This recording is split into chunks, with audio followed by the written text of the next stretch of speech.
Right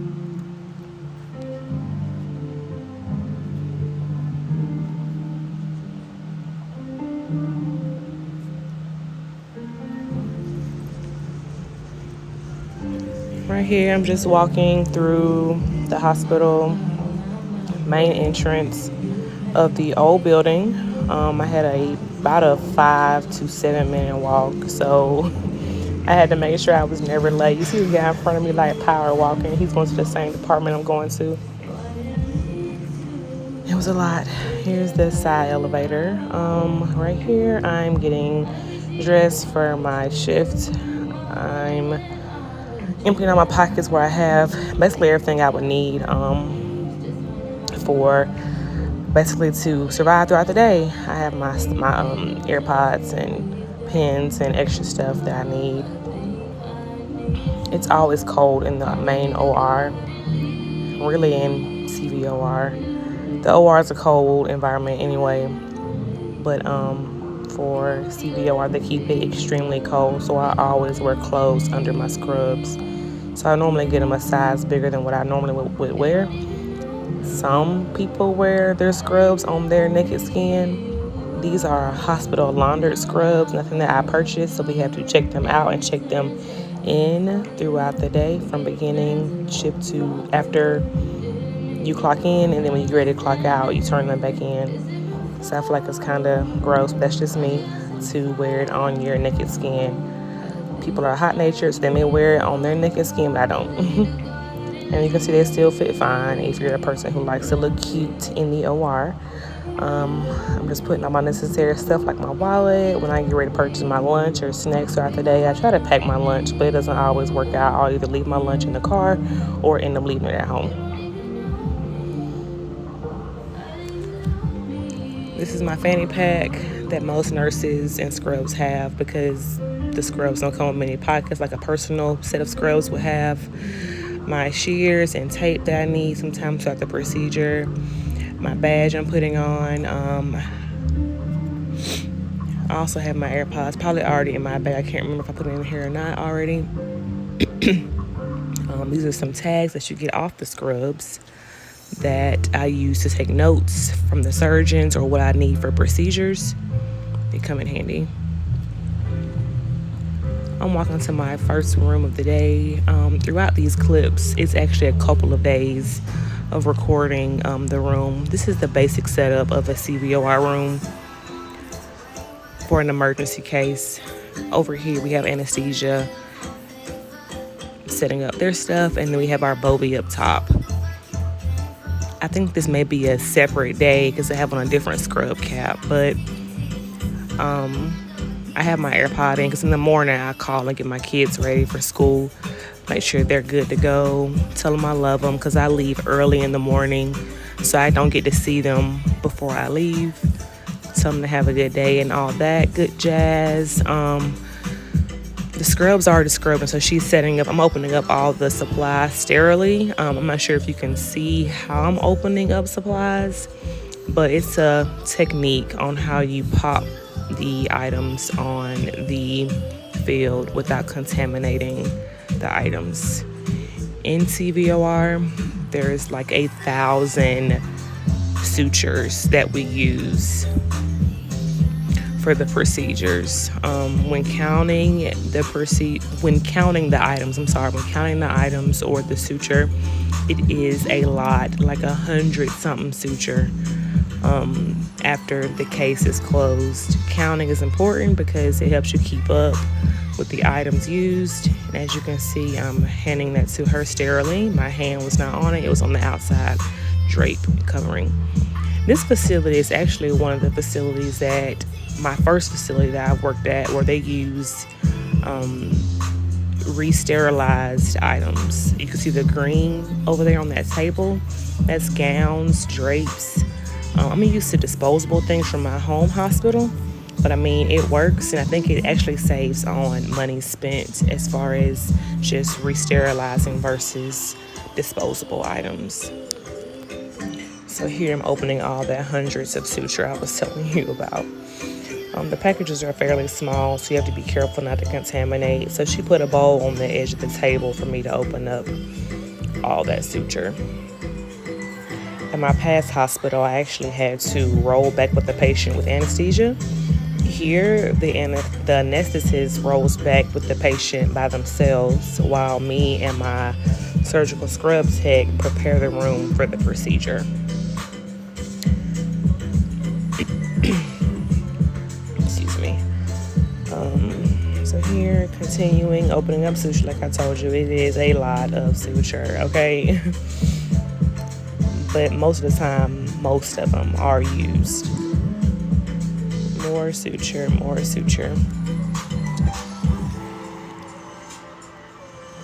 If there's a free person available, they sometimes come in the room to help open. Like I said, it's mostly up to preference of that person if they want to help. I mean, they're not obligated to help, but I mean, it's morale, it's team building when you can help your teammate help get their case started. It makes things go a little bit smoother.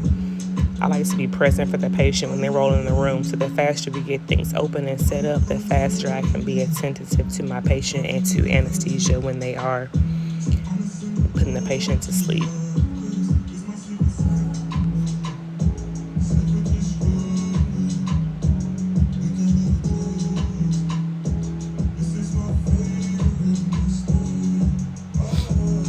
And right here, you can see my buddy walked in, checking on me, seeing if I needed any help with opening up supplies. So I handed it off to him so that I can check my chart and order any blood necessary or start opening up other supplies. CVOR procedures use several trays for opening up the chest and for repairing valves and etc. Also, a part of my specialty at this hospital, they do thoracic, which includes EGD.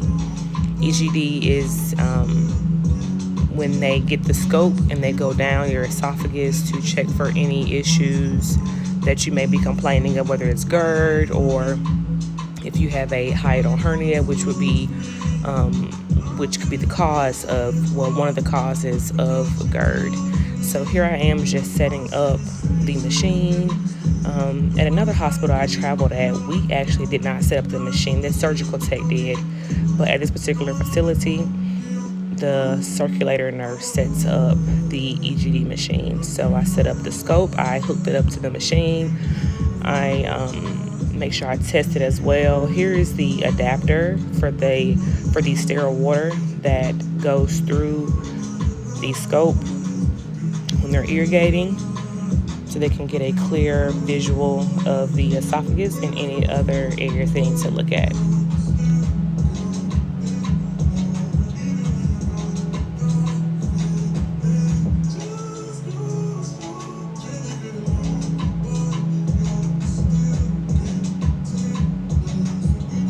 I actually enjoy these days when I do just the EGDs.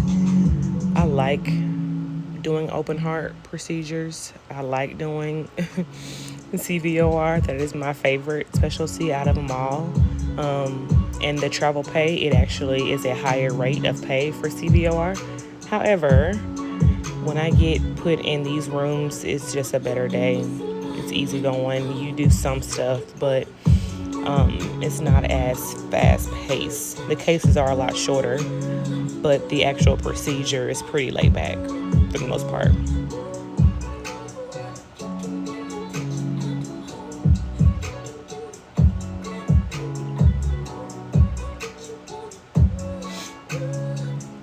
So I'm just setting up for the procedure and cleaning up behind myself because I don't like making a mess.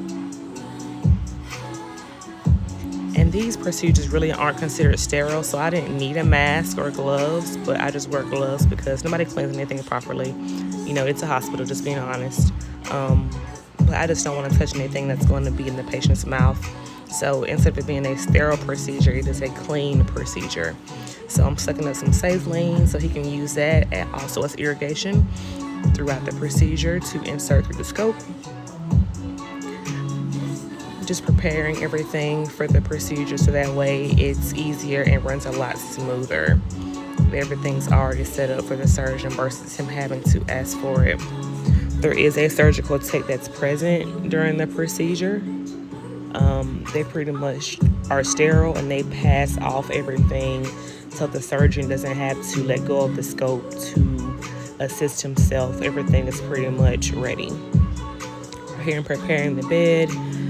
What I'm doing with that white sheet was just making it, laying it, positioning it on the bed where it sits right under the patient's back. So if we need to reposition the patient, it'll be right under the patient properly for easy movement. Those blue Velcro slits or strips, those are their disposable safety straps. I've only actually experienced using those during vascular procedures because they don't show up on the x-ray.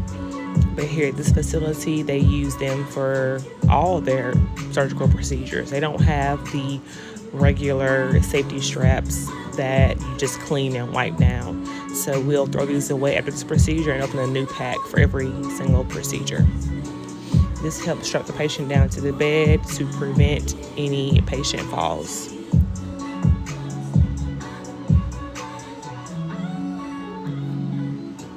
This is the case the scope goes in after the procedure is over, and that red sheet goes over the top.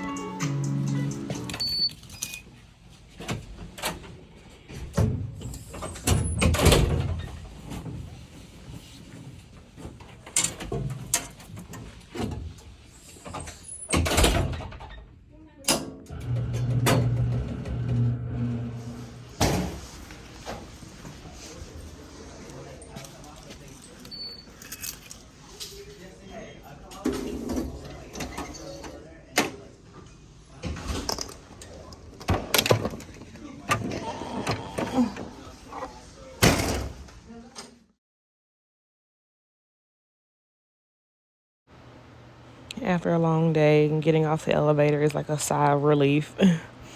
I mean, I think this may have been one of the days that I did not record the actual procedure, but it was a long day. Trust me, okay? Okay, y'all. So this is me. Obviously, it's me. I'm at the apartment. I don't know how to work this, so you just push the key fob. I went in there and got the key fob for the gate. So I was parking behind the townhouse, my Airbnb for the night. Sometimes I'll stay at hotels, depending. Like I normally check the rate of the hotel versus the Airbnb. Whichever is cheaper is normally the route I go. And this time the Airbnb was cheaper for the night. Ooh, them bumps on my forehead look awful. But so I'm gonna walk in, I'm gonna get a few bags. I like to spray my room down before or like right when I walk in. So that way as I'm getting the rest of the bags out, the Lysol or whatever, it's kind of like, it may be a mental thing, it may not even make sense, but it works for me. So here we go.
Hey, I'm one of your, I guess, renters.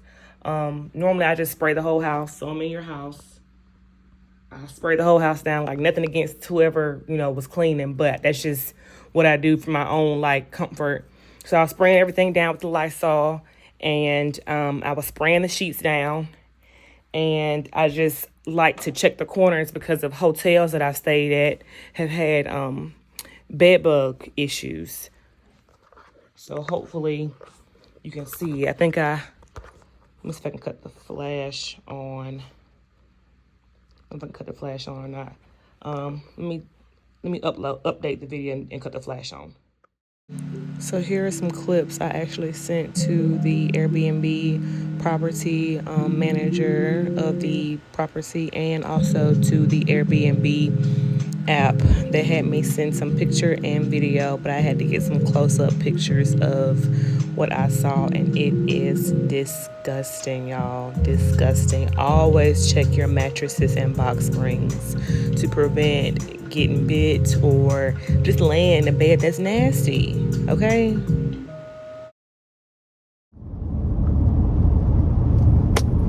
Okay, y'all, I'm back. It's been a few days since I recorded the previous footage on this video. However, I never gave the ending result. Y'all saw the last part of the recording of the footage. I was checking the bed corners for bed bugs, and I hesitated.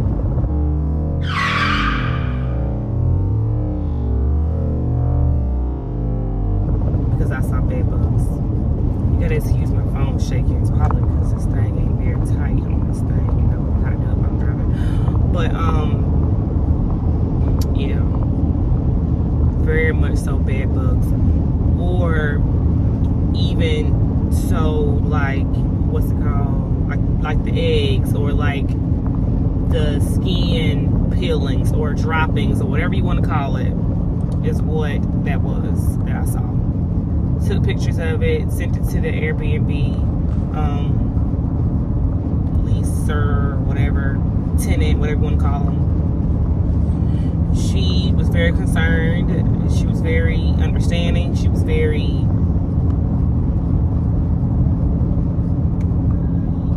nice about the situation. I did approach it unlike anybody else I know would have approached it. I feel like when dealing with customer service, maybe because I'm trying to fix this camera, y'all. Why is it shaking like that? Okay, it's a little better. Maybe not. But anyway, so basically, I keep poking myself in the eye.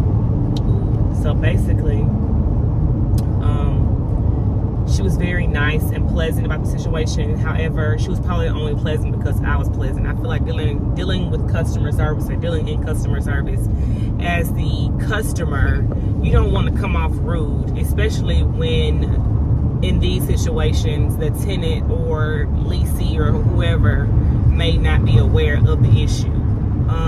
When it comes to Airbnbs and having different properties, because I was looking into, which is why I know a little bit about it, having different properties in other areas. Oh, it's starting to shake again. What the heck? You may not be able to get to that area after every rental person, or I don't know what you call them. What you call them? After every. So I guess she would be the host, and I'll be the guest. So after every guest, you're not able to go every single time. So you have so you charge your host. So you charge your guest these cleaning fees, so that way you can hire a maid service, or you have your people who help you run the business, or you have your person who you trust, who goes by the house and like washes the sheets and mops and sweeps and does everything else, takes the trash out, sanitizes, whatever you're supposed to do as far as the service cleaning fee that they add on just about every Airbnb. Depending on how many days you're there, the cleaning fee is more. Like, that makes a difference, which I guess it can, but not really. You can make just as much of a mess you can in one day than you can in a whole week. But I was just kind of disturbed that I was paying, and it wasn't.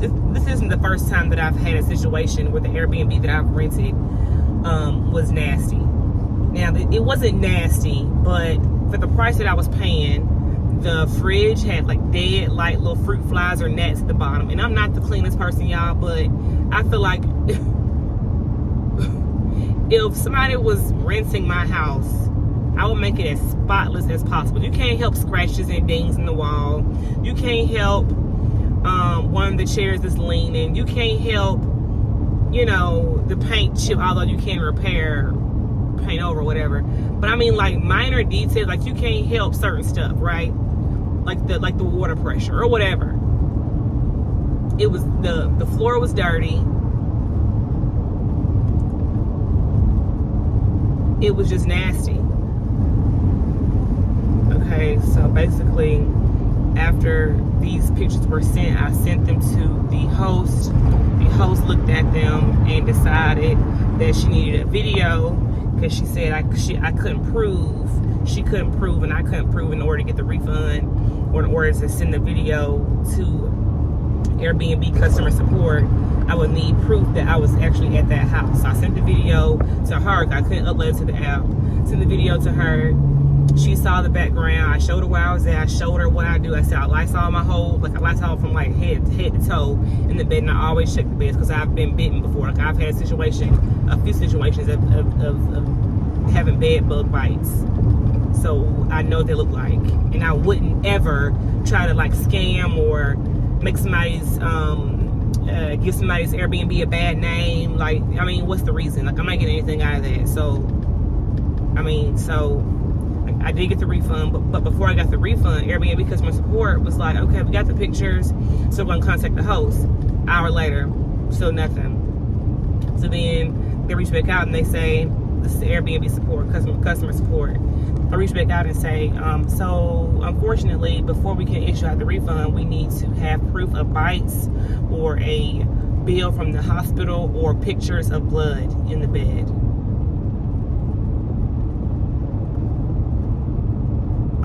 Unfortunately, I can't provide you with that because I literally just walked in. But I know what they look like.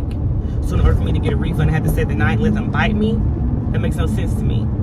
So I talked to the host and she got it resolved and everything was fine. She was very pleasant about it, and she offered, if I felt comfortable, that she would give me 2 nights free of stay. And I thought that was very generous of her, but I'm not really sure because I don't think they clean it over there right. I was very disturbed. And you don't have control over people who stay on your property, which is why I didn't like go and like attack her about it, because, you know, for all she knows, like her cleaning fee is doing their job. You know, she has fairly clean guests coming to stay. They're cleaning up behind themselves. You know, I mean, you can't help situations like that. And then she even had the mattress like double covered, which is supposed to prevent, I guess, the growth or something. So yeah, worst experience ever. Before I received the refund and before the alleged lady, I guess she was the assistant of the host, came over, I left. Yeah, I just left. I told him that I was going to try to wait, but yeah, I just left. Because, I mean, at this point, I mean, I got off at 7. I mean, it's late. I'm not staying out late. I'm not, you know, walking back and forth to my Airbnb with bags and stuff. I'm just not doing all that. This, you know, late at night or whatever. So I left, and then she called, and she was like, the number that she told me to send the video to, so that way I could have proof of where I was at. She called me and she was like, I'm so sorry, you know, and then she explained about getting the 2 free nights and everything. She said, did you leave the light on? In my head, I'm like, okay, how you know? She said, it looks like the light is on. She didn't say, oh, my assistant said, like, she didn't say that. So, like, I don't know, she was like scared of me or thought, you know, just being protective over herself, or if that's just what she did. I don't know, but she could have just said, I'm coming, versus saying her assistant. Probably even got no assistant, but whatever. So yeah, that's what happened. So I went to my other location. The did the exact same thing. What I was upset about was that I wasted a whole miniature can of Lysol.